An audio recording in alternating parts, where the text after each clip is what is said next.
go over the quiz yesterday that we finished up with again from the from the. I'm trying to pull up on another computer to show where it's there. So looking at the first question, I don't know. Let's see. Arnold, can you hear us? I think we're all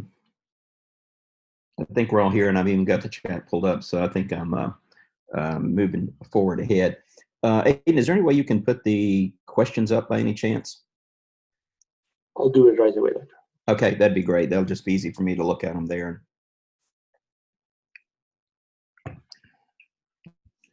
So I hope you guys had a good evening. The weather is cleared here. It's a little bit overcast, but it still looks pretty nice here. Again, one of the things that we're going to follow the same path as we've normally done. But again, remember today that I'm going to, you'll go ahead for lunch about the same time. We'll probably stop and give you enough time to do some questions, and then you guys can run to lunch. And then what'll happen is at 12:45, I think Judy is going to log in on the class and basically go ahead and discuss some of the questions. So one of the things you guys, hopefully you've written down some of the specific questions that you want addressed and so forth. And Dr. Steinman is going to join us about 12:45. Right. Yeah. So you'll need to start back a little bit early. But what we'll probably do is we'll break a little bit. Probably give the questions out for the morning session, maybe at 11:30. So it'll just take a few minutes, and then just be prepared to log back in. At last I heard, she was going to join about 12:45. Okay. All right. So let's go over these questions very quickly. Number one is the orbitofrontal cortex normally blank activation of the amygdala, but this is blank in PTSD, and the correct answer is B, which the orbital cortex normally sort of puts the brakes on activation of the amygdala. So that would be inhibits, and then that is decreased in PTSD, and so it seems to be a more active pathway. Question 2 should have been pretty much straightforward. I think most of you could have gotten it straightforward. Symptoms of substance-induced anxiety disorder include anxiety, panic attacks, obsessions, and compulsions. So the correct answer is D, all of the above. And 3, phobias are associated with the overactivity of, some individuals may have argued for these other transmitters, but generally the one that stands out that seems to be there is C, norepinephrine, although some people have argued the others may have some minor role or so forth. So again, pretty straightforward questions. These are typical of what I would ask you on the exam. Probably the most difficult question type I would ask you on the upcoming exam would be the first question. So a little bit more detail, a little bit more in depth there. Okay. And again, we'll do 3 more questions for this morning, and then 3 questions in the afternoon. The thing that I will do, let's see, Rebecca, you're talking about the questions that we had yesterday and today. Will they be on Moodle? Is that what you're asking? Aiden, can you post those on? I know you posted yesterday afternoons. Can you post yesterday morning's questions on Moodle with the answers? Yes, okay. Doctor. I can. Yeah, you can do that later on, Aiden. It's not, and we'll do the same thing. I mean, I wonder. I probably can extract the answer by listening to to your recording, but if can kindly just remind me of the answers. I can because in the one you sent me there was no answer key. Yeah. So what I'll do is I'll pull those back up and I'll bold the answers for you. And I'll do that on these other questions here that I sent you today, so that you'll have them. You can just put them in and take the bolding out. Awesome. Okay. If you can also later send me an email the quizzes you want me to put into the today's sessions, I can just create a poll. Okay, sounds good. All right. So we're going to start off with one of the things I want to just cover, and I'm not going to ask any questions on this, but with anxiety models, we have in doing a lot of the research, one of the things that we have done is we have used a number of animal models to screen for anti-anxiety drugs and things like that. So with these animal models, frequently it's these are usually going to be rats, but we may use other species occasionally. But the idea is that these models that have been used attempt to mimic some aspect of the anxious state. And by doing that, then we try to look at the physiology. And also, these animal models will be used when we're doing drug discovery to determine specifically, what is the we can use drugs to see if they will interact, and then we can also use for basic safety and efficacy studies in drug development. One of the biggest problems with using animal models is that many of the anxiety states, the things that define parameters that actually define the anxiety, they are subjective, and being subjective, it makes it very difficult to pick these signals up in animal models. So we have to look for sort of clues or biomarkers. If you look at the parameters that most, when humans come in, they're worrying a lot, they're very apprehensive, they may have dread.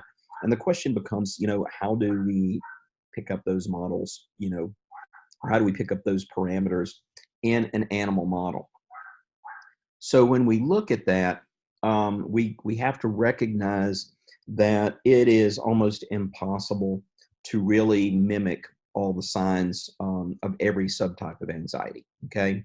So what we've actually seen is that we recognize that certain animal models, they can potentially mimic specific aspects of the disorder, but not all of them. One of the things that we like to see is with an animal model, does the animal's anxiety, or what we're thinking is the anxiety, does that basically, if we give those animals the anti-anxiety drugs, do we see a similar response? So are those drugs efficacious in those animal models? So sometimes it is there's a disconnect that we may actually see that the anti-anxiety medications may seem to work, but the particular anxiety disorder model that we're using may not really commonly reflect what we see. So what we find is there are certain limitations with these animal studies, and we recognize those up front. And we recognize also that one of the things will be is that the data we get from the animal models, a lot of the stuff we get from the animal models that we find very useful is going to be the pharmacokinetics and potentially organ systems that may show toxicity. So we do gain that information from a lot of these models. But one of the things we've seen is some drugs that look like they may be efficacious in anxiety models, when they get into humans, they really don't show the same degree of efficacy. So that's always an issue. The other thing is the animal models, if you look at, and I'll show you a few examples of these, a lot of times they can't discriminate between the different types of anxiety, these different subtypes there. So it makes it very difficult to try to target. We can get animal models that show signs of anxiety and we will target it, but whether that, the drug that works in that animal model will be effective in a subtype, it's very difficult to actually determine. So we find that when we have patients showing up, and by the time we're going to treat them with drugs, we find they have a lot of high traits of the anxiety. But what we find in animal models is we're looking at a shorter time, so we actually see conditions that are more transient on a shorter time period. And the other thing we find is we're actually seeing how the animal is adapting, or is how they may be maladapting to a particular stressor. And so they're really not necessarily testing the pathological state. We're really looking at how the animal is adapting. There's a stressor that's put in, and we're seeing how the animal is really maladapting, and then we are seeing if the drugs help the animal adapt. So it's not the true pathological state that we see in humans. So these are all limitations when we're doing, the research that we have to be aware of. We don't have a model for panic disorder. We do see some models that we use to check certain drugs. So there is a model that seems to reflect some of the things that goes forth with OCD. And I will tell you, just as many proponents there are for some of these models, there's those that critique them. Some people have potential other models. Some people just critique and say these are not really representative. So with this schedule-induced polydipsia, what we see is that if you take rats and you food deprive them, basically when they're exposed to small amounts of food that gets delivered sort of intermittently, they will drink excessively. And so this is sort of designed, or people describe this as sort of a behavior that may be reflective of OCD. What we find is one way they validate this model and say it may be a good model to look at this is that basically what you may see is that SSRIs are effective in humans with OCD, and the SRIs seem to treat this condition, in the experimental condition. So people say since the animal's behavior responds to the selective serotonin reuptake inhibitors, then that is that validates the model. And I noticed I spelled validity. I left the I out there. There are several models of PTSD that are been proposed. We're not going through these. A lot of these either are sensitization models or fear potentiated startle paradigms. Another one, and we use learned helplessness sometimes for depression. But the problem is really trying to validate these particular models. It makes it very, very difficult. There's a lot of different behaviors in PTSD. There's really not a specific pharmacological treatment.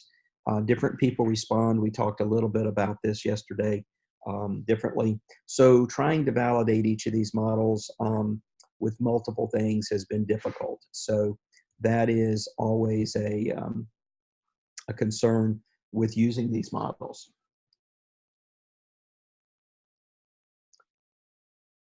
Probably one of the most, and it would surprise me if not every one of you had not done some operant conflict models. This test is used pretty widely. And so you use positive reinforcement with food, for example, and it's paired with punishment, such as electrical shock. So the point becomes is that the animals do develop or can develop anxiety.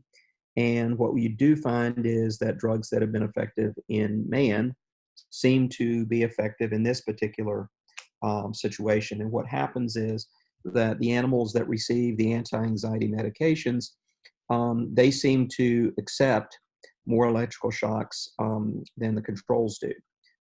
Some people, with these type of studies, one of the things you always have to wonder about when you're looking at drugs is the drug doing something that other than the anti-anxiety issue, is the drug having some effect on neuromuscular or on neurotransmission, which is not really an anti-anxiety, but being more of an anesthetic type thing. And so this has been, operant conflict has been used to screen for anti-anxiety drugs. What you see, interestingly, is that when you look at the drugs that we know that are effective, and we rank them, basically we see that same rank order in the animals that are undergoing operant conflict. So that seems to validate it there. A lot of people suggest that this operant conflict probably, in the term pharmacologically, which means that the drugs that we use for treating GAD, general anxiety disorder, basically seem to work in this.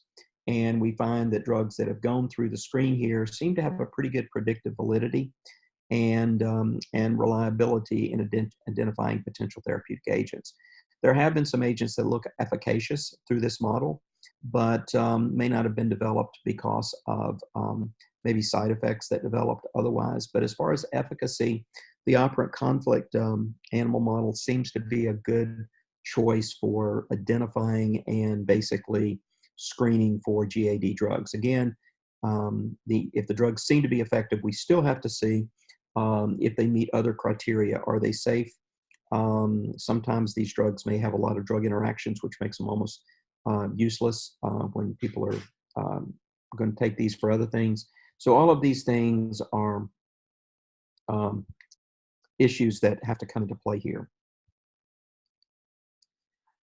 The one big issue with these is that these drugs seem to only the drugs that act at the GABA receptor seem to be really valid here. Another thing is if you've done any of these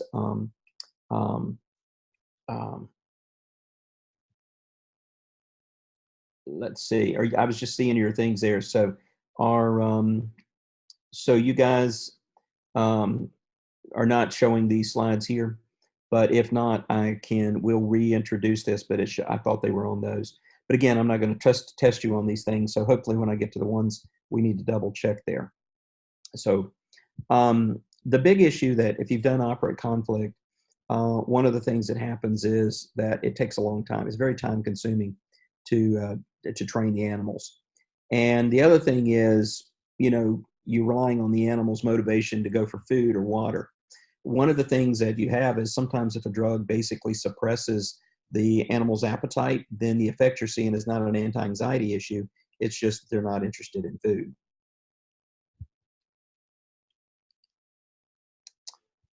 Another animal model, I think I had, just to address the thing, I think I had cut these out from a previous slide thing because we didn't have time to cover them.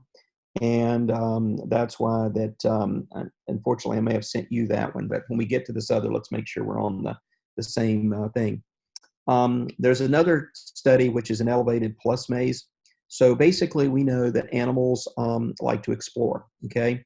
And what we find is that the animals sometimes will decide whether to stay in a lit and exposed runway or a dark walled runway. And so what they do is the animal, they see they're exposed to two environments, whichever environment the animal decides to go into, basically they let the animal go into that,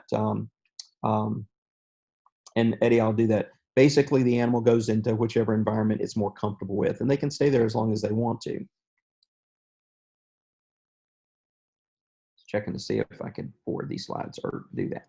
So what we find is that the animals seem to get anxious when they leave the environment they're comfortable with. So if they go into the well-lit environment and stay there for a while, they are hesitant about going into the dark environment and vice versa.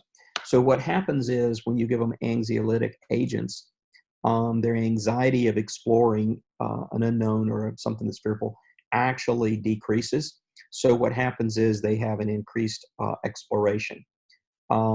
Generally, the animals tend to like to stay in the darker environment. They feel more protected.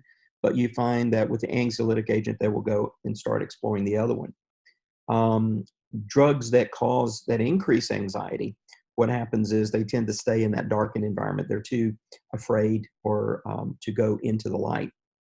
So this model has been used to model ethanol withdrawal. If the agents that may induce, so we can use these for both looking anxiogenic and anxiolytic.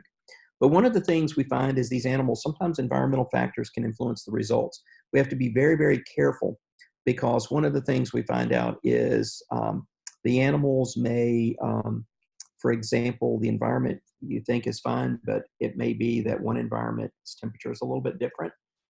Sometimes there may be, one of the things we have to teach students a lot is animals are very sensitive to smells, and sometimes these particular smells, like they may clean the exposed environment really well because they can see it, and so the animals may pick up on something there.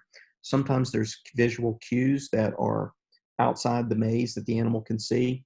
One of our students did a lot of work training animals swimming, and what she discovered was the animals, what she thought was a positive response with the drug, turned out to be that there was something on the wall behind the swimming maze that the animals were cueing on, and she did a whole several months worth of work that she had to repeat because, in essence, what she thought was looking at a drug or a pathological response turned out to be biased because the animals learned that to get to a safe place in the swimming container, they were using a cue for something on the wall.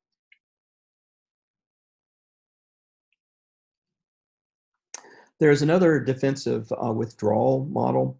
So basically, you have a big open field that's well illuminated.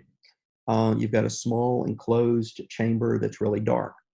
And so the extent that the animals, so you time the animals, and also what you may do is you may track the animals' movements, but you see how long the animals actually remain in that little dark enclosed chamber without exploring the open field. So the longer they stay there is indicative of fear-like behavior. So what we find is that if you give them a benzodiazepine, that they will come out of the little chamber quicker, so there's a decreased latency, and that if they're startled, there is less defensive withdrawal into the chamber. And then we see that if you give agents that stimulate their anxiety, basically it's just the opposite. So those are good things to see, and they actually demonstrate good validity there. Another thing we use is defensive burrowing. A lot of rats and mice like to burrow. So what they put is there's an electric prod that's put in a cage, and it delivers a very mild shock. And so what rodents do is, one of the things they try to do is, if they're shocked, they try to bury the prod. So the idea is put something between them. So what we see is the amount of time it takes to bury the prod, how many attempts it is to bury the rod, and how much bedding do they put over the prod, are the things that you measure in this model. If you take the bedding away so they can't bury it, then the animals actually become very immobile and they try to stay away from the prod. So this model has been found to be used for modeling phobias, and it seems to demonstrate pretty good work with drugs, serotonin anxiolytics, so SSRIs, that are being used. So in drug screening, a lot of times what we find is several of these models are used when we're looking at that. We also look at social interaction, because we know that in man, part of anxiety may decrease social interaction. So basically what you see is you take the baseline and measure, you put pairs of male rats in and see how much time that they are sniffing and grooming. And then you put the environment as very well lit, or you change and put them in an unfamiliar environment.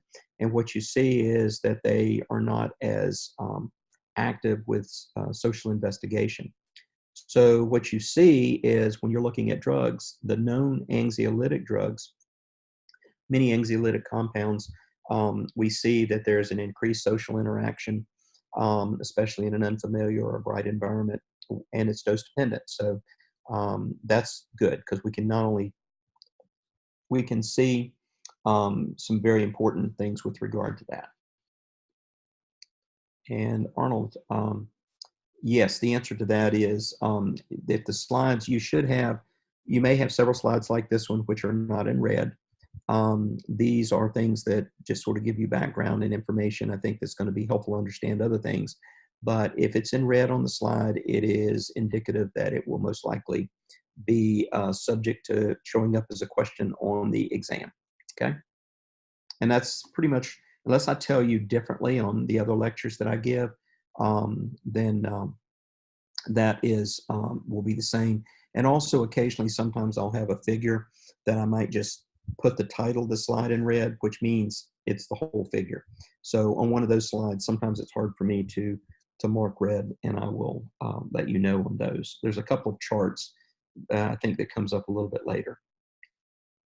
Okay, so these are just some animal models, and I just wanted you to be aware of them. We do have some animal models. I don't know if Dr. Myers and Dr. Papp talked about models for depression, but we do have several models that we do use in treating and in developing drugs. These animal models have a lot of limitations to them. We use them a lot in pharmacology for drug screening, and we do use them, to support new drug applications. So sort of just to give you an idea, but also many of them have limitations.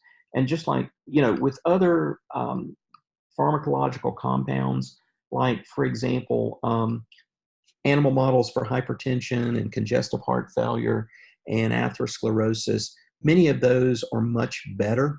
We do find that, for example, some animals, some species of animals may express differently, but we generally find a lot of these other drugs. I do know that some of these anxiety disorders or models have been used in cardiovascular medicine, specifically to increase stress to how it affects the cardiovascular system. In those particular models, another one they have is called the Airjet.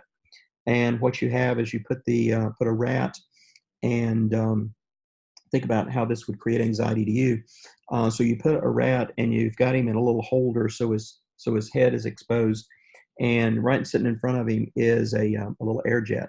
And so what happens is that that air jet intermittently, and randomly may blow air in their face, and that tends to elevate their blood pressure, increase their heart rate.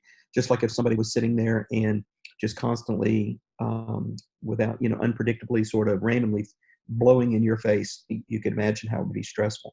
And so those type of models have been used in some of these anxiety models to see how it may be effective in, things like altering your blood pressure. Interestingly, even with those models, sometimes some of the data that's published tends to be more in the cardiovascular literature, and because that's cardiovascular scientists that are doing it, and it may not be, psychiatry may not necessarily look at that because they focus on psychiatric literature and don't read necessarily the cardiovascular journals. And that's been one thing at meetings they've tried to do, is to basically increase the exposure of some of this research there. Okay. Yeah, exactly. When they're doing the, measuring your eye, when you go to the ophthalmologist, that puffed air it's like, it doesn't hurt, but it stresses a lot of people out because you're sitting there sort of waiting. And that's what happens with these animals, is that it's almost that they're waiting for the next puff of air to come out there. And you can see their blood pressures. I mean, I've had students that have done these studies that, not in my lab, but in labs when they've moved on to do their postdoc and everything. And one of the things that you just see is, you can just imagine, we can see the heart rate and blood pressure of these animals go up. So, and that one is, the air jet type thing. Now, another thing just to mention is sometimes in doing the pathology is, for example, animals would be exposed to stressors or drugs or whatever. And then people want to look at, brain chemistries or things like that. So the animals will be sacrificed. Well, one thing that we've learned is, for example, one way they used to sacrifice animals is they use a guillotine, which basically is pretty effective. But one thing we've learned, I know when I was getting my master's, one of the students discovered this, is that he would bring several rats into the lab, and then he was across the lab when he was going to sacrifice the animal. Well, a couple of things happened. Is one, if there was any vocalization from the animals, they squeaked or whatever, then you could actually see that the animals across the room, if they heard that, this vocalization would be like a warning to them, and they would become stressed. And the other thing would be, is the animals could smell the blood.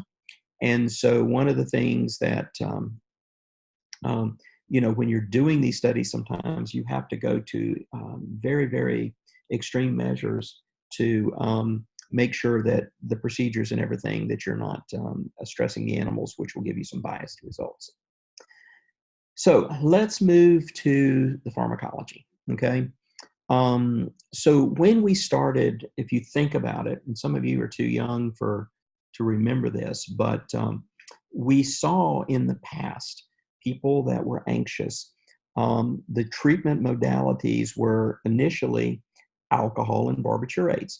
Now, alcohol most of the time was being self-medicated, but there are instances where prescribers had prescribed that someone drink some wine or, have a glass of liquor to sort of calm their nerves. And if you look at a lot of the old the sitcoms and different things in the TV shows in the 50s and 60s. You see a lot of people came home really stressed over from work, got to get a drink to sort of calm down. But what we really saw was barbiturates being used. And barbiturates, one of the biggest problems with them is they were very sedating. And another thing is that people could overdose with them. And so barbiturates were actually more of a sedation, sleeping pill type situation, and had a lot of problems with them. And a lot of people combined them with alcohol. So we also saw a lot of people were able to use alcohol and barbiturates to commit suicide. So we had a lot of concerns with the barbiturates. People got addicted to them and so forth. And then what we saw, the benzodiazepines came out, and there was this big issue with the benzodiazepines that basically the benzos were very, very safe, and people couldn't die from them. People couldn't overdose from them. So that's sort of what we've seen. And now we've seen that the benzos have some problems, and we've moved actually more. We still use benzodiazepines, but we're using some others. But let me show you something else that was sort of interesting. Is back in the 60s, one of the big things that we saw is that, let me just get a different color pen here so that, one of the things we saw is in the 60s, we saw sort of the distinction between anxiety and depression. Think about back in the 60s, if some of y'all were old enough to understand that at that point, you were not, young teenagers. But one of the things is we didn't think about comorbid diseases, in the 60s in particular. We tended to focus on, one disease. If it came in, we didn't really consider you could have anxiety and depression. So one of the things that happened is because of this focus on a distinction between in the 60s and even some of the 70s of anxiety and depression, there was sort of this thing of like, well, if it's anxiety, we use anti-anxiety drugs.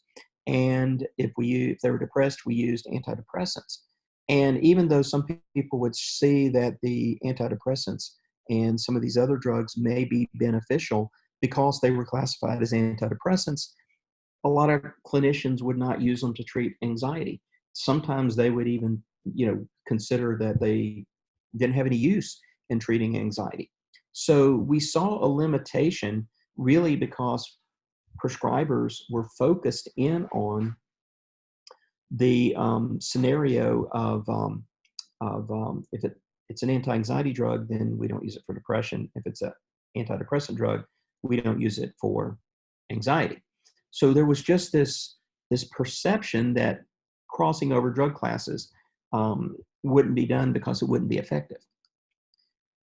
What we often saw also was this, is we just didn't suddenly have comorbid diseases pop up just recently. They've been around. It's just been typically what would happen is, depending on what the person exhibited or showed up for, and also what the perception was the worst disease, that's what got treated. So if a person showed up and had general anxiety and depression, then typically, and even today we still see this, the depression gets treated first. The idea is depression, the perception that depression was more debilitating, the concern that a person that's depressed could commit suicide. So the typical issue, and we see this again sometimes even today, is we see that if two of them there, then basically they treated depression first. One of my colleagues used this term, and so I borrowed this from him. I paraphrased what he used to say. Is he used to tell our students all the time, and he was a guy a little bit younger than me, but he was very passionate about psychopharmacology. And he would always tell our students, treat the patient. Treat the patient, which means treat the entire patient, not just one component. So he was building on this first bullet point.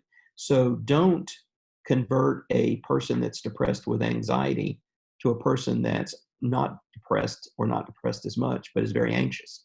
So the idea is we have drugs, and we had drugs in the 70s and 80s and forth that may be used for both of these.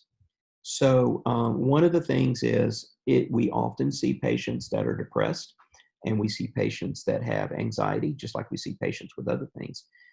So why not use combination therapy? So why not find a drug that may have both anxiolytic and antidepressant properties, which we are seeing and being used now, or in some cases, if we don't have one, or maybe we don't have the dose, um, or can't do that, then we can use two different drugs. So this is not an uncommon thing. We've seen this happen with people in cardiovascular disease for years. People come in with high blood pressure and atherosclerosis and all these other things, congestive heart failure. We would find drugs that would affect both diseases favorably, and we called it combination therapy. But the problem was that in psychopharmacology, a lot of times the issue was that people think of combination therapy as being polypharmacy, because what happens is people were treating symptoms, and by treating symptoms, what literally was occurring was other drugs would produce new symptoms, and when the new symptoms started emerging, what we would see is that the individuals would start treating a symptom and not treating the drug.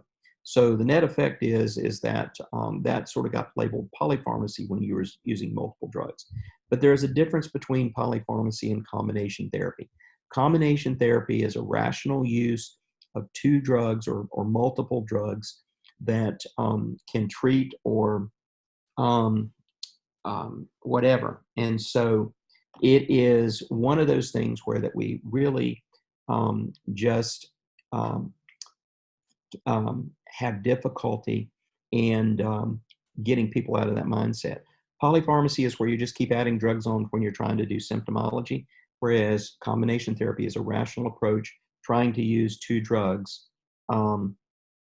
there. And so that is one of the things that we have to keep in mind. We still have to overcome that sometimes, because people immediately think if you're using multiple drugs that there is combination therapy. And also people, sometimes prescribers have in their mind it's an antidepressant, and they don't either think about it or don't want to use it because they don't think it's effective in anxiety.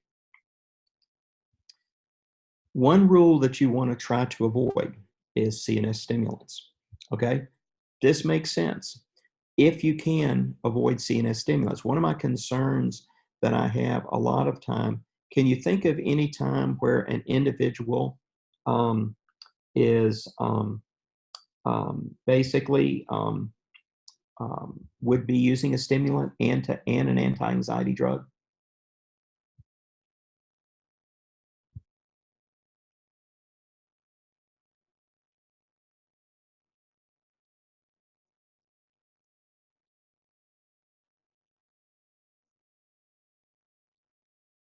Anybody think of anything?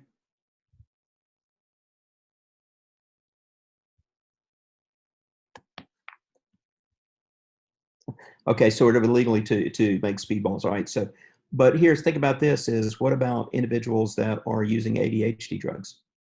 That's a concern.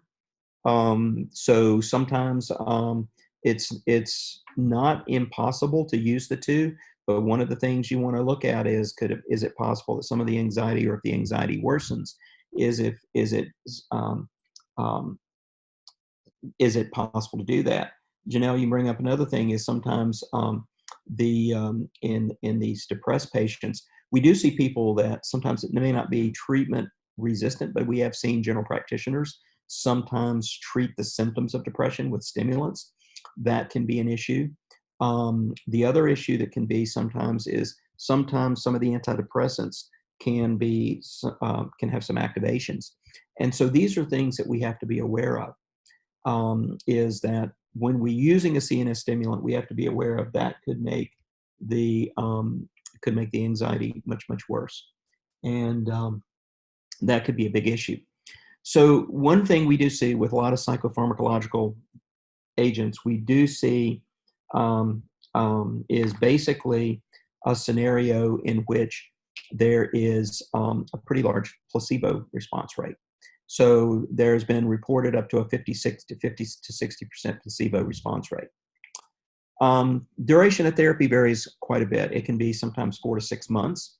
Sometimes we see a pretty good relapse rate within about 3 to 4 weeks of discontinuation of the drug, and many times that it will reoccur. Now, one of the things you have to look at when you're looking at this treatment of these anxiety disorders is how many of these patients that are being treated for anxiety, that they are being treated for this condition with drugs alone.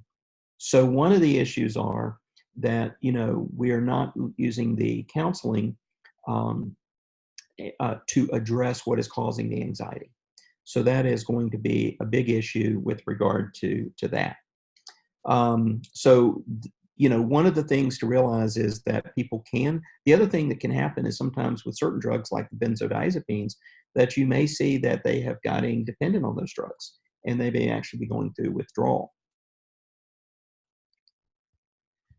Now, let's take a look at a treatment of some of these conditions. Situational or stress-related anxieties. Typically, these are self-limiting, okay? Rarely probably requires treatment. You're going to give a big talk next week.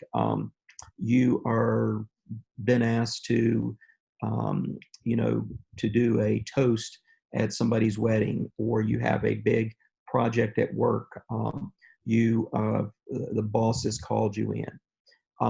Many times, again, that's a stress. We expect you're thinking about, it's like I tell the students when they're studying, is some of the anxiety is they focus on, and I think I've told you guys too, is they tend to focus on the things that they don't know, which seems to be just in this inordinate amount versus the things that they do know, okay?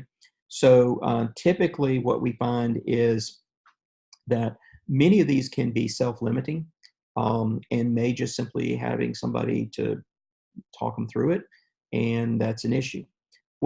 In treating these individuals with this stress-related anxiety or situational, what you have to address is this. So Jordan, you may just drink before the toast, so then you can, if you basically screw up, you just blame it on the alcohol, or the alcohol calms your nerves and you do that. And Eddie, one of the big things is beta blockers have emerged as one of the big things for stress. I will tell you that I had a law case a few years ago that was a woman was going through a very, very nasty divorce and was supposed to have a hearing with her spouse, or it was just going to be not in front of a judge. It's just the two lawyers and the two parties were going to meet. And the woman was getting sort of freaked out, and the lawyer told her to take her beta, take her beta blocker that she uses for stress. So the woman took it, and then she came back and said that, hey, the thing is the beta blocker really had me in a state where I was not able to think clearly. So that was sort of an interesting thing. And she was suing the lawyer, her original lawyer, because the lawyer told her to take the beta blocker. So, but we do see a lot of beta blockers that are prescribed for situational or stress-related anxiety. So one of the things we got to ask is, in looking at treatment, one is the anxiety harmful to the individual? Okay, that's a key point. We go back to the old adage of like, do no harm. Some cases, the anxiety may actually be motivational. We have that we have that improved performance at one level. Another thing is we have to look at is that if this is actually developing or creates maladaptive behavior or severe distress, then then a consideration for treatment comes into play. One of the big things is cognitive behavioral therapy possible? Here's why do you think cognitive behavioral therapy, the question comes in, why do not most people use that? Time, exactly. Rebecca, getting back to your question is, are you indicating that treatment is with benzos short term? We've gotten away from using, a lot of people don't like to use benzos like PRN, although we do still see it prescribed a lot. I see several students that have been prescribed when they get test anxiety and stuff like that. their general practitioner has prescribed them some primarily Xanax and say, if you get stressed, with exams or this sort of thing, do that. We have some concerns with regard to misuse and possibly dependence with that, but we do see that occurring occasionally. If you were to do that, I would be considering that you possibly give a very limited amount. Like if the person is going to do something and it's coming up, it's creating issues, then you might want to, give maybe prescription for a day or two, maybe at best. But one of the big things is, so Rebecca, you are asking from a standpoint, I'm not prescribing anything, but what I am basically telling individuals and recommending with individuals is that if there can be cognitive behavioral therapy, if we can identify that, I try to get that occurring. Taking a flight is a good example of this too. So with those, I have seen, like with somebody taking a flight, that a person is given a prescription for like, 2 to 4 benzodiazepines, one to take when you get on the plane or just before you get on the plane, and then one when you're coming back, or 2. So, what we try to do is try to, like with students with test anxiety and some performance anxiety issues, is we have found that cognitive behavioral therapy in the long run works pretty well. From a standpoint of using the medications, one of the things you're always worried about, especially benzodiazepines, is if someone has not taken it or is not taking it regularly, then the benzodiazepines can actually produce enough impairment, may make them sleepy, sedated, and so forth. So that's an issue. So when it's used for this, the idea is it's very short-term, low dose. The real question comes down to what you guys have to make the decision on. Is anytime you prescribe a drug, it's risk versus benefit. You have to make that decision. And the risk is going to be over-sedation, depending on what you give. Beta blockers typically don't cause sedation, but benzodiazepines can. And so we've had students where they have taken benzodiazepines for test anxiety and actually almost fallen asleep during the exam. So it's really one of those things we really find, for the most part, is finding out what the fear is and working through it is the best long-term thing.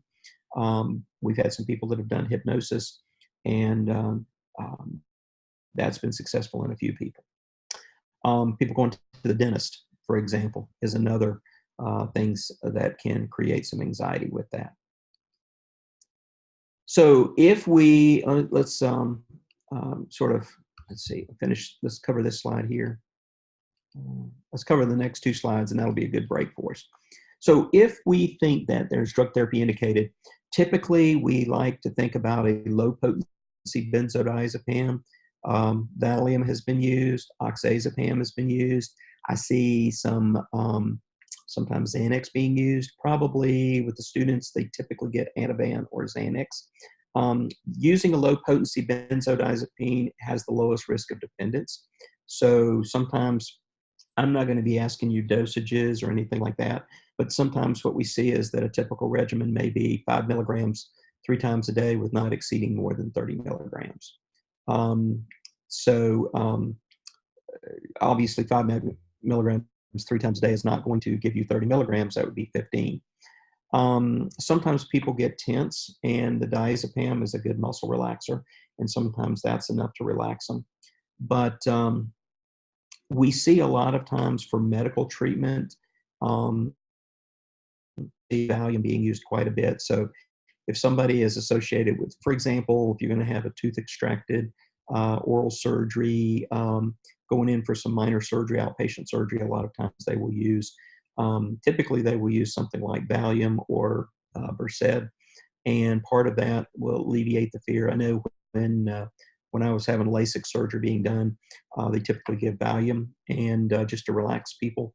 In those conditions, they're usually telling the people, even for some of these minor procedures and stuff, they don't want you driving home with that. So we do see those used to relieve some anxiety associated with the medical procedure. The elderly, you want to be very careful. So typically we're going to reduce the dose in the elderly.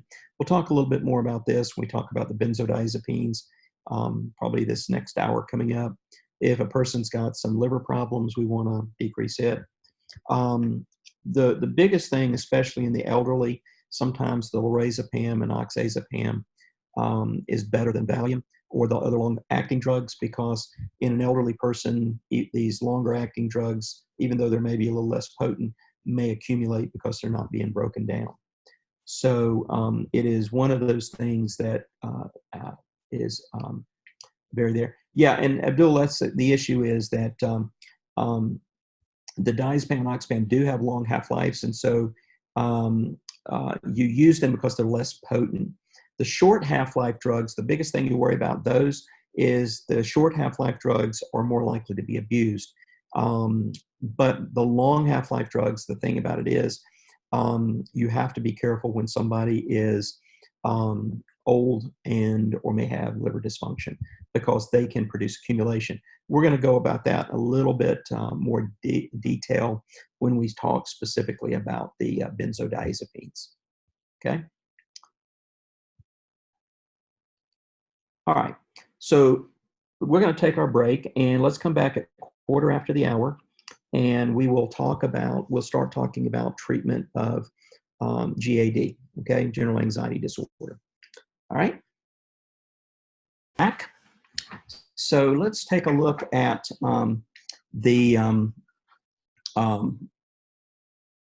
actually, Rebecca, let me address your question here. About the practicum, I think Judy is possibly going to talk about some issues about the practicum too, but you might bring that up too when she comes on at 12:45. Okay. All right. This is the next slide here is sort of important, but it's not unique to these to this particular class of drugs. Okay, in the general concepts here. So when you are prescribing, what you need to do in general is that when you are prescribing, basically what we're looking for is that we want to do a differential. So we need to consider, and we already talked about a few things, like for yesterday, we talked about PTSD, some of the things that need to be ruled out.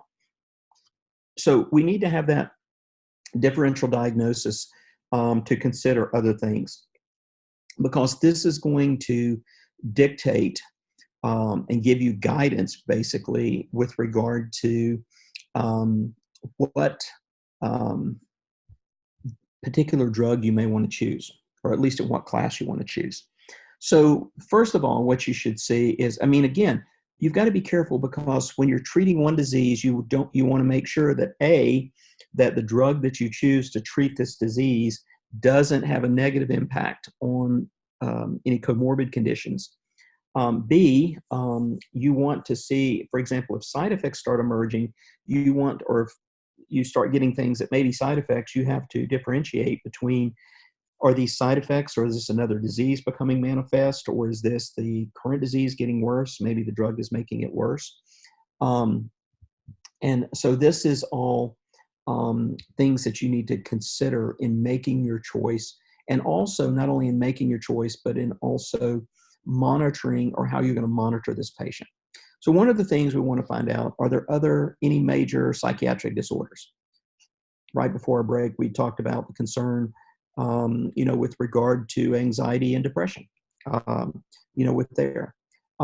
We want to also try to determine is this anxiety that the patient presents with, is it secondary to anything else? Taking in mind, we talked about stimulants. Somebody using stimulants activate the autonomic nervous system, and activating those autonomic nervous system, that can be a big concern. Okay, over the counter. So let's think about this. So we're looking at anxiety. What over-the-counter medications would you be concerned about that could potentially produce similar effects?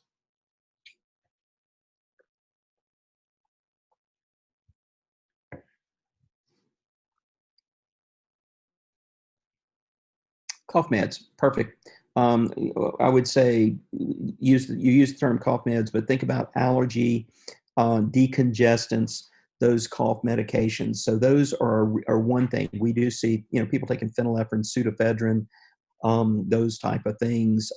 Those are stimulants. And the other thing is sometimes dextromethorphan can sometimes do it. We do get some stimulation or stimulatory aspects or restlessness that may occur with that. Another thing would be some of the antihistamines, even though we consider many of the antihistamines as being sort of sedating. We do have individuals that would, that sometimes from a standpoint of, they have a paradoxical reaction. So what happens is they get stimulated. So the decongestants and cough medications are the ones that flag the most right there. What about Zyrtec can sometimes cause it, okay? Most of the, what about another class of drugs? That's really not drugs, it's more supplements. What I'm thinking of is diet reduction or diet drugs. Many of the diet drugs contain caffeine or caffeine derivatives. That can be an issue there. As far as asthma medications, many of those are, especially the bronchodilators, they are primarily beta stimulants. But what we see sometimes is that they may have beta 1, beta 2, and may have actually even some more, they can stimulate the autonomic nervous system. PMS meds can potentially too. Let's go back to caffeine for a minute. Think about this, picking up on what Carmen has put here, is many people are over caffeinated. If you think about the sources of caffeine, we have people that are drinking Cokes or soft drinks that have caffeine. Things like Mountain Dew has a lot of caffeine in it. We have a lot of people drinking these energy drinks, which include, the 5-hour energy drinks or, Rockstar or Monster and things like that. And these are being consumed in conjunction with, coffee. We have a lot of people not only drinking, like a cup of coffee, but they're getting the caffeinated ice cold coffee brews later on during the day. We also see caffeine coming in. We do have people sometimes that are popping caffeine, like no-dose, which can have 100 to 200 milligrams of caffeine, I believe, in those. We also chocolate. So we see that individuals are taking in a tremendous amount of chocolate. Jason, you see that is, you bring up a point, is one of the big things is espresso. And we see a big marketing thing now is a lot of the coffee drinks and, a lot of the baristas and stuff like that are making these with multiple shots of espresso. So that's a good point. And people don't think that, the coffee just sort of helps them get by, and they don't think about the issue with regard to how that could potentially cause a panic attack, So the amount of caffeine people take in is unbelievable. Thyroid supplements. The over-the-counter supplements are not supposed to have thyroid medications in them, but we do see some of those come in. Basically some of these diet supplements have had thyroid extracts. We have seen people go to certain health food places and get beef or cattle thyroid extract.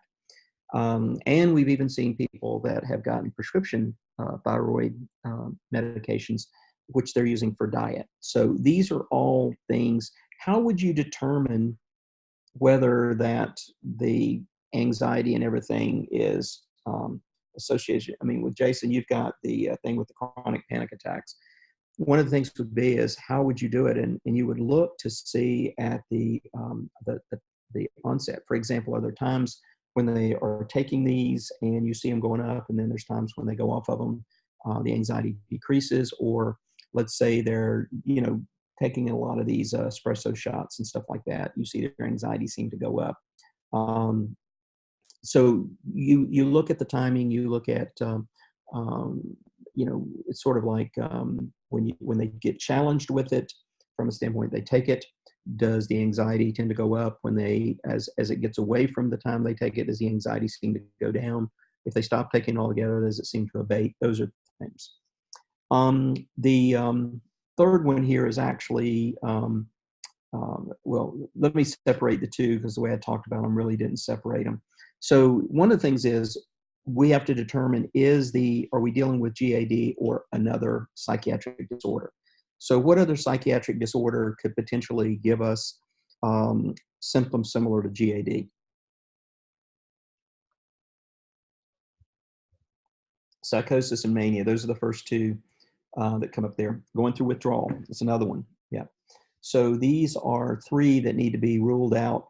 And when you're looking at mania, one of the things, think about if a person was on an antidepressant, and let's say that person was bipolar and they're on an antidepressant. So what you may be doing is treating the depression, but leaving the mania unchecked. So that might be something that gets expressed a little bit more so.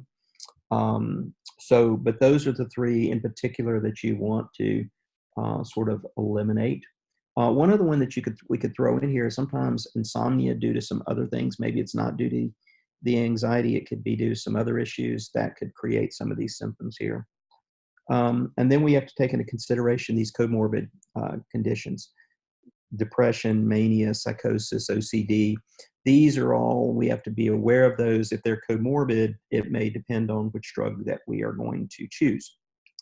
As far as comorbid medical illnesses, we should be able to pick up most of these in our initial assessment of these patients. So person with angina, so has the chest. Sometimes what happens is anxiety can create, when they feel chest pains, they think they're fixing to have a heart attack. They can have shortness of breath and some of the autonomic issues due to the angina because their heart just can't pump enough. Same thing with congestive heart failure, is that you see that a person may be out of breath and start sweating and doing some of these other things, at least symptoms that are manifest in GAD, may be due to either congestive heart failure or arrhythmias. Same thing with COPD, and then hyperthyroidism. So we should be able to assess and basically rule out these comorbid medical conditions, okay?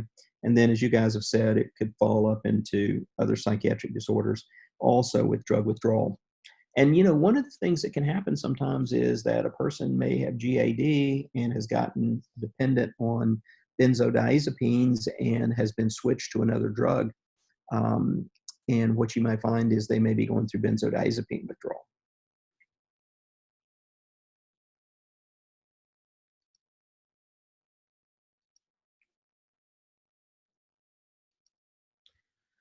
So when you look at the drugs that have been approved, we keep this in mind. Let me just go back and touch on this.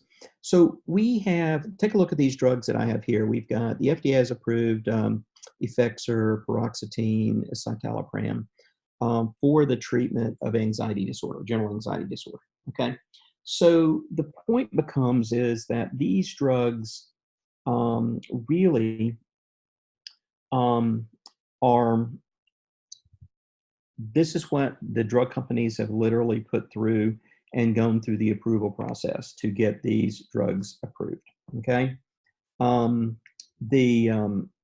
The big issue is with these drugs is that these drugs have undergone the testing for this particular indication. And so from that standpoint, that is, they've proved to be efficacious. But the thing about it is there are several other drugs that are similar to these drugs that are, that basically would be effective, okay? For example, escitalopram is a derivative of citalopram. It's one of the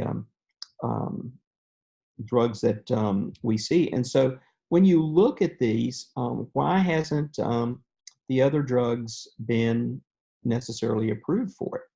And one of the reasons that we see is, so for example, citalopram is approved for OCD, but it's not been FDA approved for GAD. So, but we see people that sometimes use it. So here's the thing is that because a drug basically is not approved and may be very similar, because there are other SSRIs than paroxetine that basically that are used for treatment of anxiety that have not been approved, FDA approved for it. This is off-label use. Why wouldn't they be approved if they've been found to be effective? Well, because to get that FDA approval, they have to demonstrate all of those safety studies and efficacy studies and so forth. And from a standpoint, is a drug company, especially if the drug is has way into its patent, the drug company is not going to do it because they're not going to make enough money. Sometimes the drug company just accepts that, hey, we got people that are prescribing it, we'll just let them go ahead and prescribe it. We're not going to go back and pay the expense and go through everything that is necessary to get approval, and in getting that approval, basically not giving us too much of a market before generics move in. So although the FDA has only approved a few of these drugs, I'm just curious from your standpoints there, in your circles, what do you see for treatment of GAD? What drugs do you see being used? Just put them on your chat board there. Paxil, citalopram, Prozac, Celexa. Why does somebody choose one of these other drugs? Why do you choose drugs rather than going to these FDA approved ones?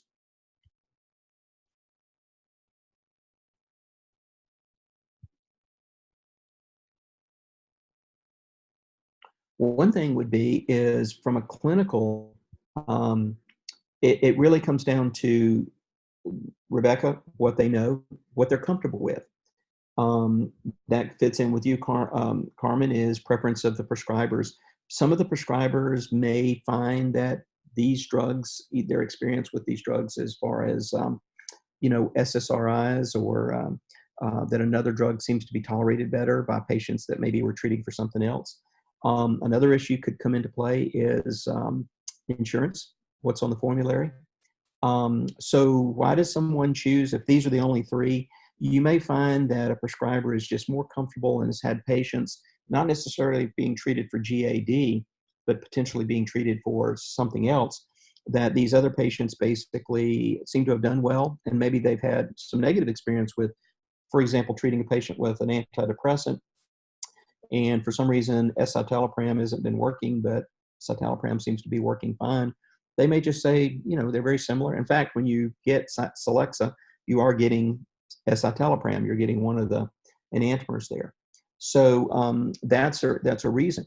Rebecca, you bring up an issue about amitriptyline. The tricyclic antidepressants actually were found to be, in some studies, to be quite as effective as the benzodiazepines.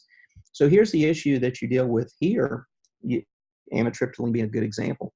The downside of a tricyclic antidepressant is its side effect profile is a little bit, it's a little bit more so of an issue than with some of the selective serotonin reuptake inhibitors. But on the other hand, if I have somebody that maybe I'm concerned about developing a dependence with benzodiazepine, then the TCA may be a better choice for me. So, and the other thing is that you find before some of these new drugs came out, that the patient was, these drugs were being effective with the patient. So they just said, why change them? It seems to be working. So we've seen that there is a lot of other drugs other than the ones that have been FDA approved for the treatment of GAD that seem to be effective. What you have to look at, this point down here, is really just the same thing that we've seen over and over, is you should choose based upon the side effect profile. So looking at your patient, treating your patient, is there something, we know what the side effects of the particular drug would be. Is one of those side effects going to be a real problem in my patient? Is one of those side effects going to be a situation where that we are concerned about it emerging and creating a problem with my patient. Comorbidities is one of these drugs. I could look at it from a positive standpoint in the sense that could the drug actually be helpful with regard to the comorbidity, or is it going to hurt by, basically making the comorbidity worse? And a big thing is the patient's ability to tolerate. Some side effect may be very, very innocuous, but what you might see is that with the particular patient, that that side effect may be something they won't be able to tolerate. Or maybe, as I said a moment ago, that the side effect profile is going to be something that the patient can't tolerate. With the side effect comes up, could be a serious thing. For example, with a tricyclic antidepressant, if I have somebody that is potential for arrhythmias, I want to really consider whether I want to, go with a drug that could potentially make arrhythmias worse. And Ajib, also there is doxepin has been used also. And, with regard to some of these other drugs, it's again, sometimes we're seeing more and more clinicians going back and trying to pick up some of these other drugs that are available that have been around for a while, and sometimes they feel like they may be, some of the effects may be good. Somebody may have been prescribing doxepin to previous other patients, and what you may find is that they see that it's working and say, okay, this drug has some effects that would be, potentially advantageous. So from that standpoint, we can definitely see that there may be an issue where that some of these older drugs that may have some calming effects could be used. Remember the antidepressants, that if you're looking at to use it sort of in a combination for depression and anxiety, this is something that you guys I think are aware of, but be aware that, the antidepressant action is going to be delayed. And the reason I tell you is not to really educate you, but to remind you to educate your patients, that these patients basically need to be aware of this. Okay. Some people, when they have these disorders and things like that, a lot of times what they're trying to do or what they want to do is basically get an effect pretty quickly. And sometimes we have to remind them that this may take a little bit. With the doxepin, let me just bring it up. It has a suicidality warning on it, is a black box like most of the other drugs. And when you look at doxepin, pretty much it falls into the class of, anxiolytics too. So it has a central, one of the problems with doxepin that you sometimes have to be careful about is doxepin being an H1 blocker. The biggest issue you run into is that you may get some weight gain because it may stimulate appetite, and the other thing is sedation. Jordan, you bring up a good point here, is that many of the psychiatrists don't tell the patient because it's like, if I tell them, then if I don't tell them, then the fact that they're taking medication may give them, and we do see a pretty high placebo rate. The biggest concern you have is where you have someone starts to try to self-medicate or won't take their medication and wants you to change their meds because, the drug doesn't seem to be working. Many times what we're seeing is that the individual is, caretakers in particular, are going to want a faster response. And so sometimes that sometimes that can be told to the caregiver, and that may be an issue. All right.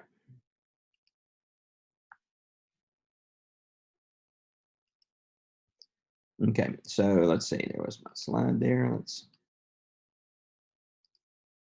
Okay, so what we find in general is that antidepressants, especially if we have depression there, what we find is the antidepressants typically are preferred. There's a couple of reasons for this. One is if the depression is there, you're going to therefore be able to treat both conditions. The other thing is that these tend to be, in general, tolerated a little bit better than some of the other drugs, benzodiazepines in particular. Another issue is that with the antidepressants, basically, we're not worried about the dependency issue. That's always an issue. And, again, with these anxiety disorders, sometimes a lot of people self-medicate. So, so that's one of the reasons there. And again, as I've said, is although there's only a few of these drugs that are approved, we do see a lot of drugs used off-label. Almost all the other SSRIs are used off-label, sertraline, fluvoxamine.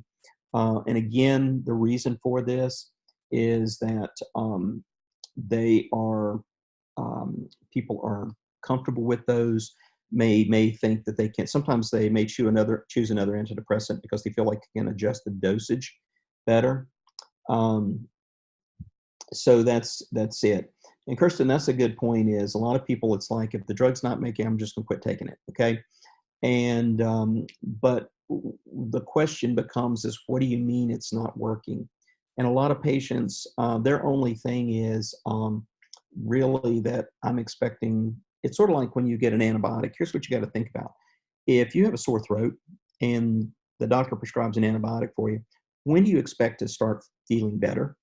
How do you think when most people, do they feel like that the sore throat will start abating and feel better? How long do you think it takes most people with that? All right, good example right there.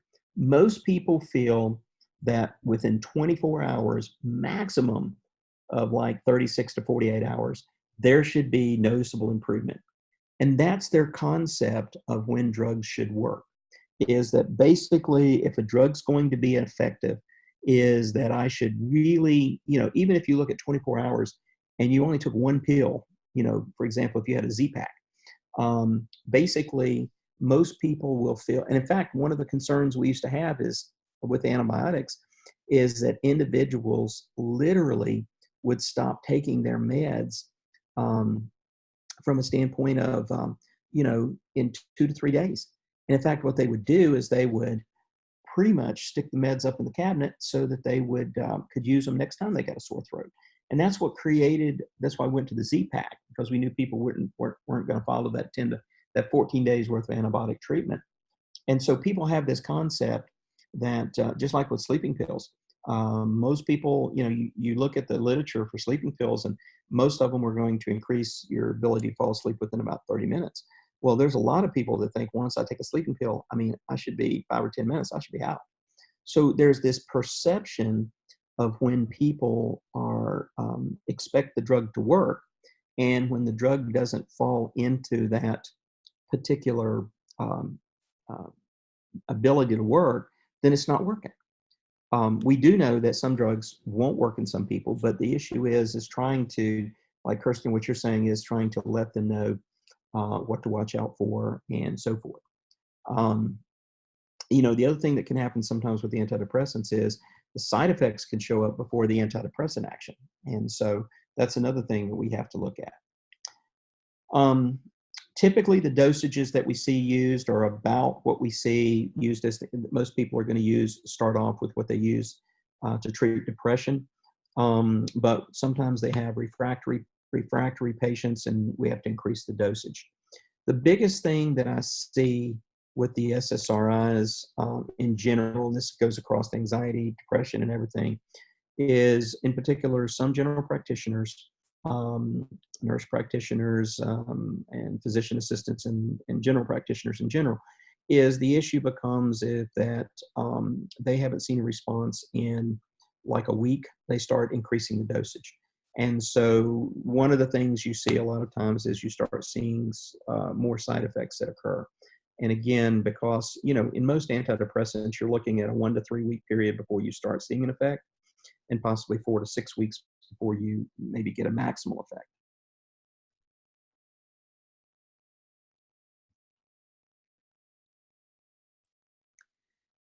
We also see use of the serotonin norepinephrine reuptake inhibitors, the SNRIs. Effexor, duloxetine, those have been used. Out of curiosities, let's see. Effexor, what any concerns you would have with Effexor in a patient or in general these SNRIs?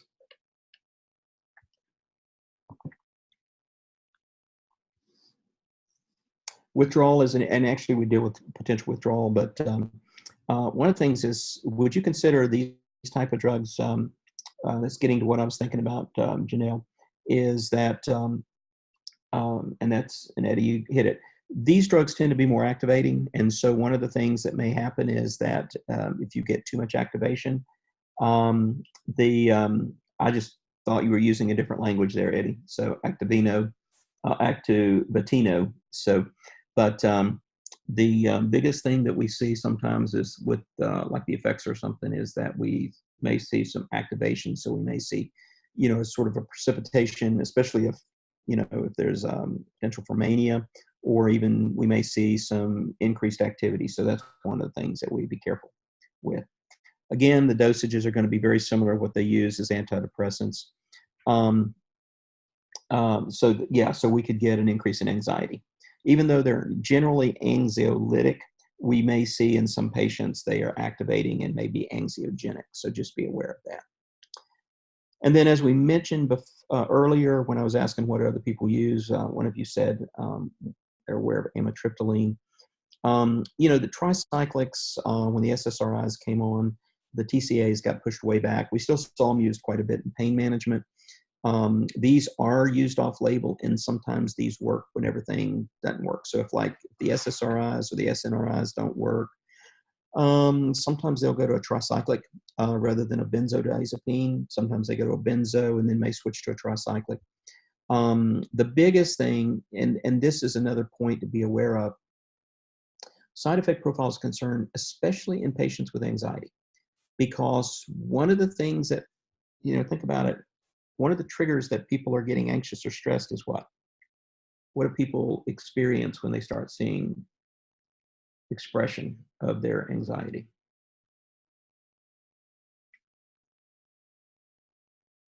Heart rate speeds up. And a lot of people, when their heart rate starts speeding up, what happens is that sort of contributes or is a cue to their anxiety.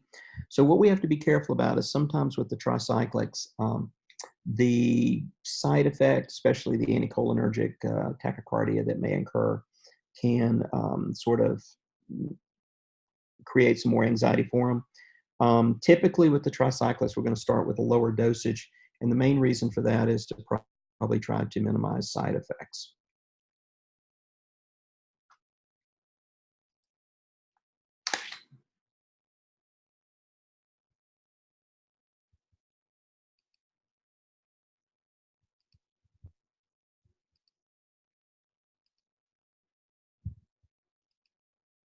Okay. All right. What we do see, and in fact, for a long time, we saw benzodiazepines are effective in treating general anxiety disorder. No doubt about it. We see a number of drugs that are being used. Probably what I see more frequently is alprazolam, lorazepam. Those are the two. Not as much diazepam. Maribel, the tricyclics can speed up the heart because what they do is they have an anticholinergic action, and when you have an anticholinergic action, that's removing vagal tone, which allows the heart to speed up. So with regard to treatment of GAD, what other benzodiazepines do you guys see? On campus here, it's usually alprazolam, lorazepam, or Klonopin. You guys see, I see diazepam sometimes in older patients, but for, basically generally, what do you guys see mainly for as far as the benzos being used?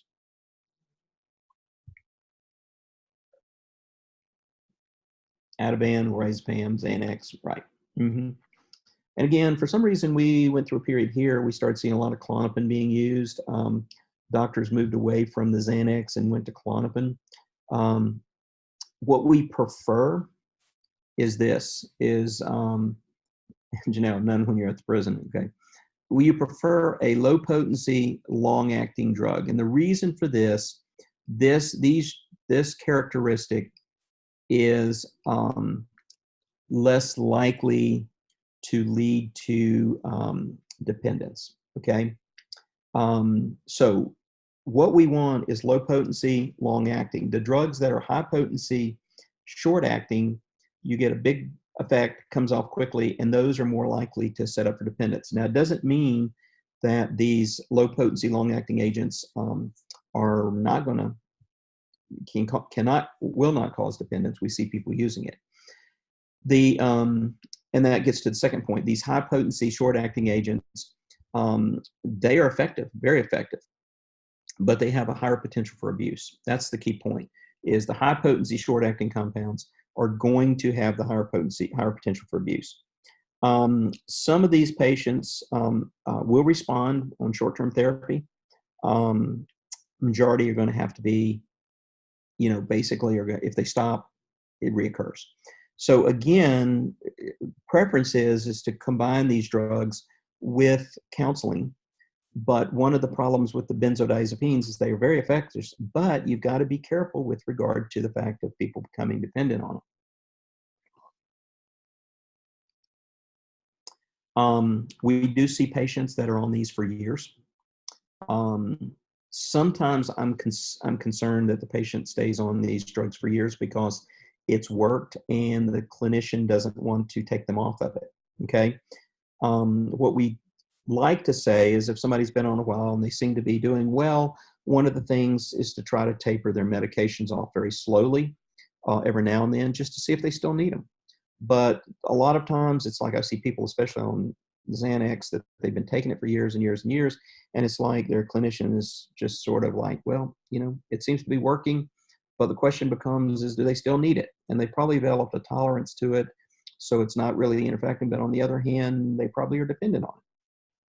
So when you start to withdraw these people, one of the things that you have to do is this sometimes is difficult, is when you're slowly withdrawing, is if they start developing some of these anxiety symptoms, one of the things that you have to do is try to determine, is it a recurrence of the anxiety? Is it coming back, or are they going through withdrawal? Typically, if we withdraw them very, very slowly, it's not going to be a withdrawal issue.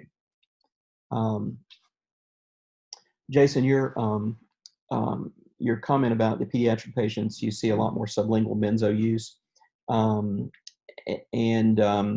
That is, it's easier to dose those patients for sure. But it's one of those things where that it still is a concern. Every time PRN, do you find people using that as a crutch? Or do you find is that the patient, again, you got to come back to see what the patient is and see if you can find out what their issue is. When you're asking about withdrawing, Maribel, different people will have different experience. A lot of times it'll depend on specifically how long the person has been on it and the dosage. But what you start doing is you just start tapering the medication. So for example, if they're taking it 4 times a day, and they've been on that for a while, what we may do is we may slowly go down to taking it 3 times a day. Sometimes what you may do is half the dosage, but still let them do it 4 times a day. So we've seen numerous things, and it just depends on the patient.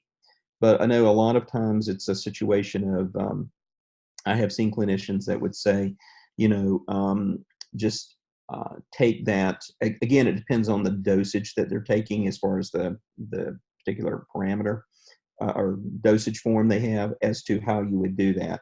But a lot of times it's like maybe break the tablet in half, or maybe what you do is if you're taking it 4 times a day, take 3, and on the 4th one, maybe break the tablet so you're using half, or it may be try to go to 3 times a day.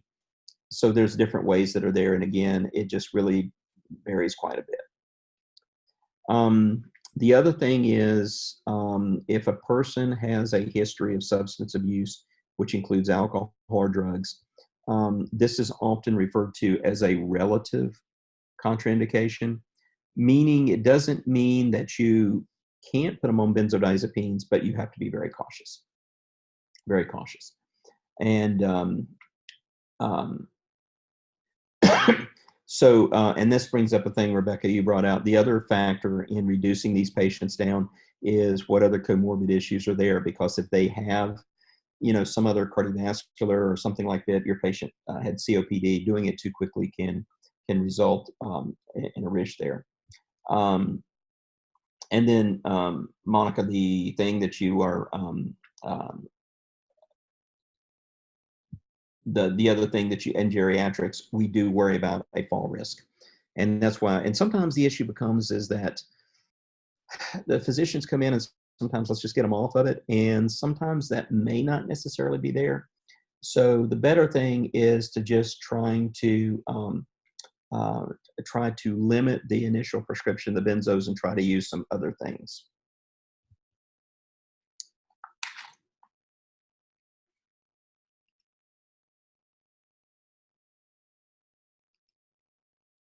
All right, let's take a break here, and let's come back at, let's say, let's come back at 10 after the hour, and we're going to have we'll cover a little bit between then. I'm going to give you the test to let you guys get to lunch, and then so that you can get back at 12:45 for Judy. So come back at 10 after the hours. We're going to go over the mechanism of action of benzodiazepines, and then I will give you your exam. Okay. Doctor, I'm going to run the poll for attendance now too. Okay.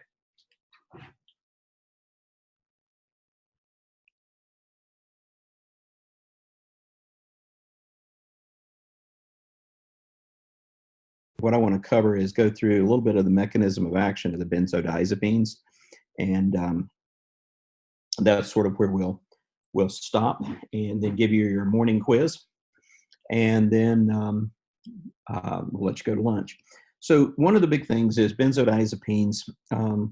This class, again, one of the big things that came out was when prior to the benzodiazepines, the drugs that we had were barbiturates primarily. They were very sedating. We had people that would overdose with them. As a result, they would, you know, go into respiratory depression. So when the benzodiazepines came out, this was like a major revelation with regard to the drugs. And actually, one of the problems has happened is the benzodiazepines almost came out being lauded as being so super safe that, I mean, almost the attitude of like, well, people can't, these are great, people can't kill themselves with them. But, you know, man has discovered, you know, basically demonstrated it has the ability to overcome those concerns. And people do kill themselves and they've overdosed with them, and they've, you know, especially with alcohol. So we do know a lot about the pharmacology of the benzodiazepines. What we do know is they bind to a specific benzodiazepine receptors. And that's pharmacology always likes that. We always like to have receptors. So what we find is they actually, the way they work, they actually increase the binding of GABA, which is the inhibitory transmitter, to the GABA A receptor. And in addition to doing that, what they're going to do is they increase the responsiveness of the chloride channels. So basically, when GABA binds to the binds to the receptor, to the GABA A receptor, that is going to increase the amount of the chloride channels being active. Here we go. So here's a schematic of it, and actually we find that the GABA A receptor has several binding spots, and what we find here is that, so you see, here's the benzodiazepines over here, and they bind to this particular aspect of the receptor. Propofol, you know, which is an anesthetic. If you are at the hospital, I mean, preferably if you're going to have surgery, a lot of people prefer propofol. Of course, propofol got its notoriety with the with Michael Jackson. That was the drug he used to sleep, but people like propofol because it puts you to sleep quickly and you come out. And then the barbiturates actually bind to the GABA receptor also. So here's GABA, which is binding here. And so basically what benzos are going to do is they pretty much bind to this receptor. And they activate it so we get more chloride being moved through there. it always gets me when they describe these things as cartoons. That seems to just sort of minimize it. But Kiara, the thing we do see that in women there is usually less nausea. I think a lot of people like the quickness of recovery when people come out of it. Propofol. So what we find is the GABA A receptor has plenty of potential binding sites, and the benzodiazepines actually bind to that, and it's really called sort of an allosteric binding, which causes the receptor to be more receptive to the GABA receptor. So what we do know from the benzodiazepines is that they are anti-anxiety, they are anxiolytic, I'll change it that way. We do know that CNS depression occurs, and here's a key point here, is with high doses. Now, this is, the thing is that we can get the anxiolytic result or effect at a lower dose, so we don't always have to get to the CNS depression. That was a big difference between the barbiturates. The barbiturates, what we were looking at is we were basically getting the CNS depression very close to the dose that we got the anxiolytic effect. But we also know that benzodiazepines have a very shallow dose response curve, which means that we're going to get an effect, and then as we keep giving it, basically what's going to happen is it's going to max out. So what we're going to get is the anxiolytic effect is going to occur at a fairly low dosage, low to moderate dosage. And as we start increasing it, we don't get more anxiolytic effect, we get more CNS depression. These drugs will suppress seizures, so they do have anticonvulsant activity. In fact, we use Valium quite a bit as a anti-seizure medication. They will produce anterograde amnesia, so people will not remember. Sometimes their use as an anesthetic or in conjunction with an anesthetic agent, that anterograde amnesia is good. We also see when people are abusing it is they may also undergo this and don't remember things. And then the other thing that they're used for is centrally mediated muscle relaxation. And typically, we're going to see that doses that we use for the muscle relaxation is going to be a little bit higher. So one of the things that we find is when people get anxious, one of the things is, as I talked about yesterday, is that they will contract their muscles.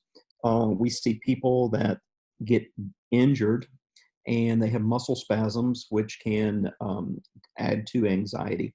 So we do use these drugs sometimes as muscle relaxers. The downside of it is a lot of times the muscle relaxation is going to occur at the much higher dosages than we need for the anxiety. So we tend to have more sedation when this is being used as a muscle relaxer. And in fact, as I've mentioned to you guys before, one of the things that we frequently see is that basically when people have chronic pain, a cocktail that is frequently prescribed is a narcotic, so an opiate, plus a muscle relaxer, plus usually a benzodiazepine. And so those three, you find the muscle relaxer and the benzodiazepine can both contribute to muscle relaxation, but those three can sometimes, the combination can also be potentially dangerous because of the respiratory depression.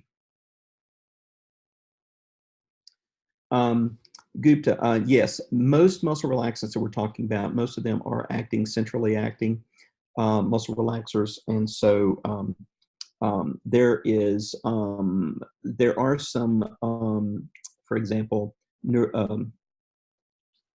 nicotinic ilm, things like curare and stuff, those are muscle relaxers that are acting right at the muscle. But all of the ones that we routinely use chronically are centrally acting.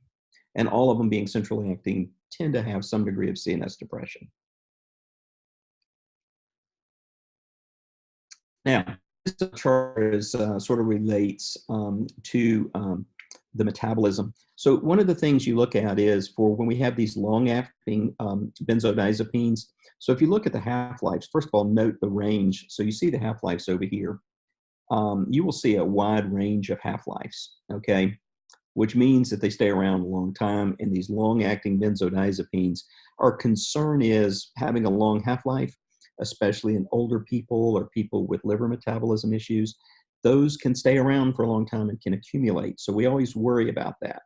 So what we find is a lot of these drugs that are long-acting benzodiazepines, when they go through metabolism, they actually may generate active metabolites. So now you may have the drug plus active metabolites, and then when they get conjugated, they then become inactive metabolites and get excreted. The short-acting benzodiazepines, things like lorazepam, midazolam, temazepam, look at their half-lives. Basically lorazepam is around 10 to 24 hours. Midazolam we see used, as Versed said, we see it used a lot as pre-anesthetic type agents. But the nice thing about the short-acting drugs is that basically they typically don't have active metabolites. These long-acting benzodiazepines are due to their long half-life coupled with the formation of active metabolites. So generally, as I said before we broke for break, generally what we would like to see is basically we prefer the long-acting, lower potency agencies because there's a less chance of dependency. But there are times when we want to use the short-acting benzodiazepines, mainly because they aren't metabolized. But again, being short-acting, we do have to worry about the potential for abuse with those.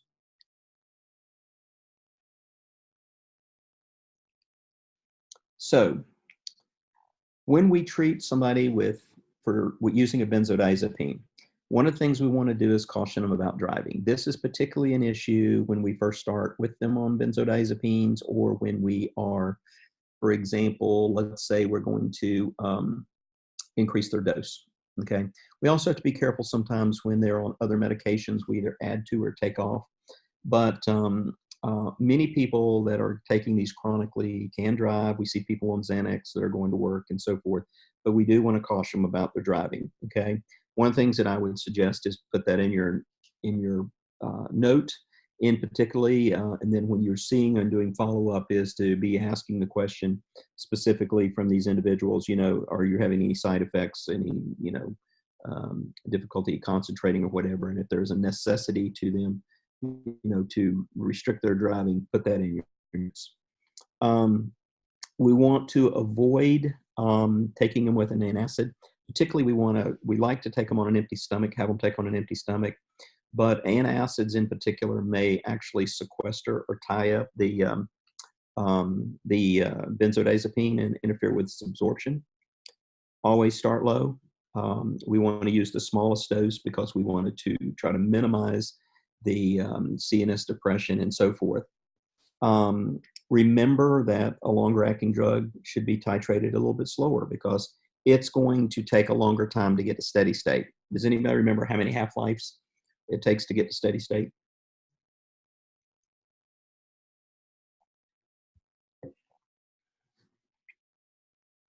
Typically 4 to 5 half-lives.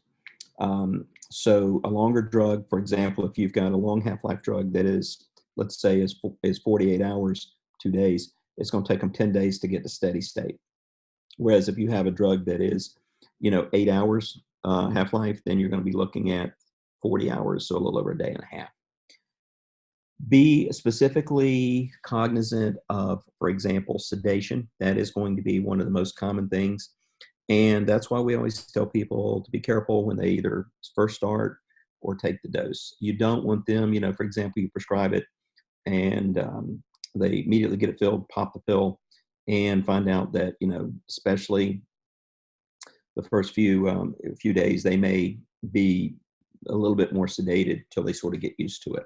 Same thing with upping the dose. So again, just make sure. A lot of people don't think so much about benzodiazepines, but that's an issue we want to be careful about. They will develop tolerance. So as they continue to take the drug, what's going to happen is the drug may seem to be less effective. Sometimes the tolerance is good because the tolerance, the sedation and stuff we may see, they'll sort of get used to it. And the tolerance allows them to happen. So sometimes we see what is called rebound anxiety.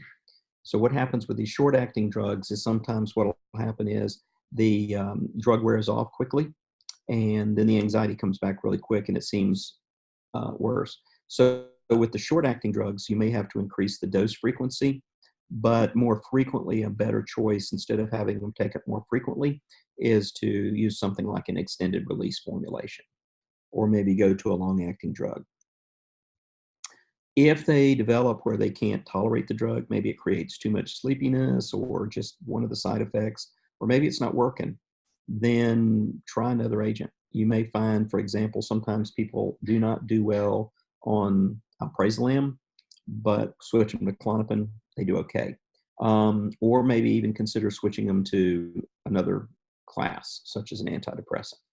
So keep these things in mind, and that's why we need good communication with our patient to begin with. We do know that dependence can occur, and dependence is different from addiction.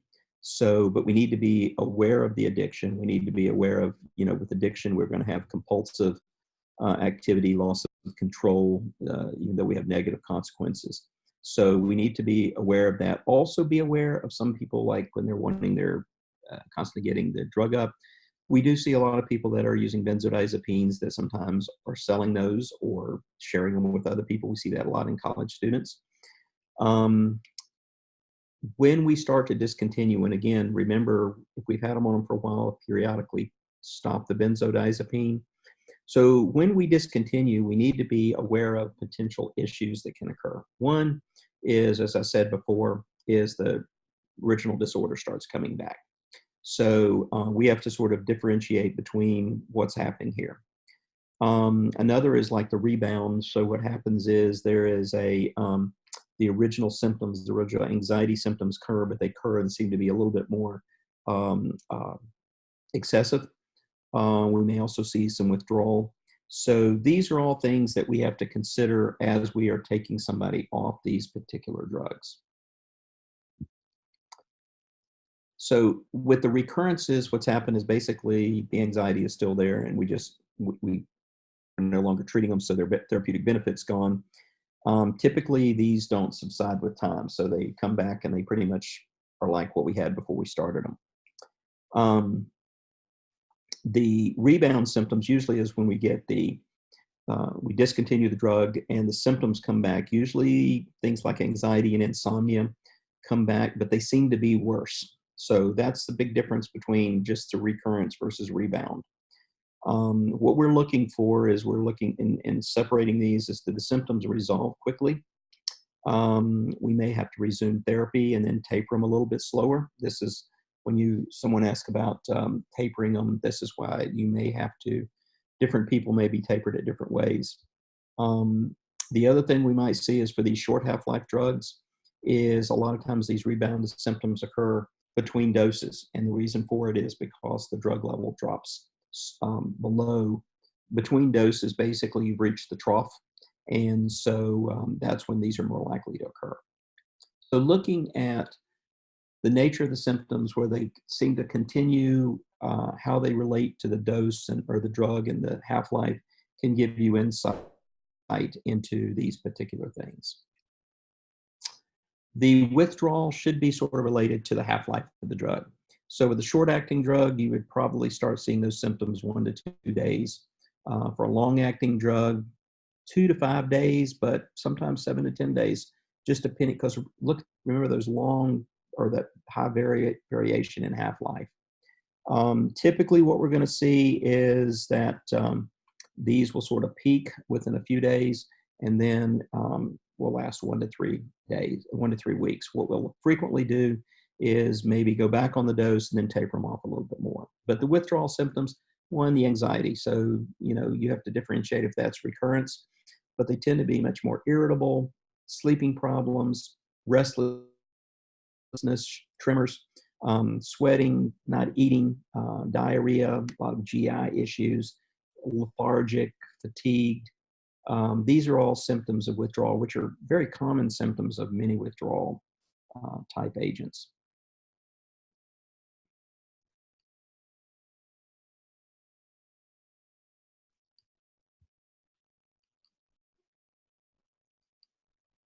Just checking.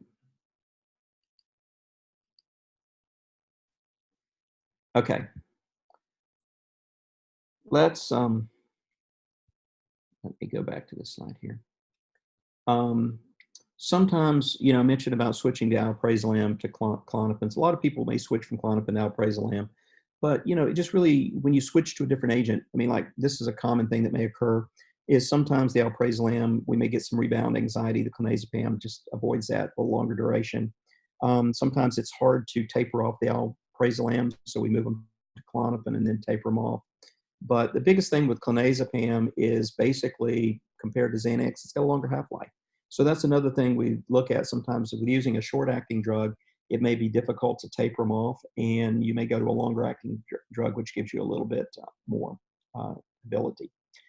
Let me finish this slide, and then we're going to let you take your quiz and go to lunch. But basically, benzos, when we use them in the elderly, and we see a lot of them, our concerns is the elderly, usually the metabolism is a little bit slower. They tend to be a little bit more sensitive to agents. And so in particular with elderly, in fact, with benzos, a lot of times they fall into this Beer's law, which says this is a drug that shouldn't be used. But we do see them used in the elderly, and we can use them in the elderly.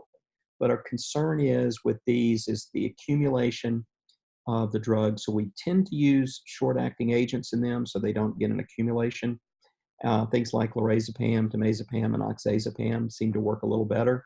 But one of the big concerns with elderly is going to be falls.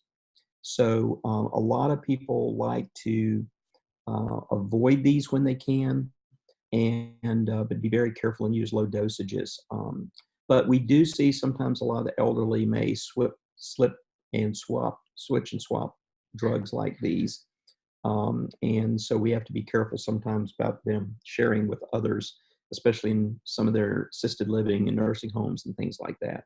But our big concern with the benzos a lot of times is that falling and breaking a hip and those type of things. Okay, so this is a good place to stop. And what we'll do is I'll pick back up on this after lunch. Aiden is going to put the morning quiz up for you. When we come back from lunch, after y'all have met with Judy and everything, I will go over the answers to the quiz. And Aiden, I highlighted that you got those. And we'll pick back up on these. So you guys have a good lunch. And again, make sure you log back in at 12:45 or a few minutes before, because Judy will be on the meeting then. Okay? You guys have a great lunch, and I will see you after lunch.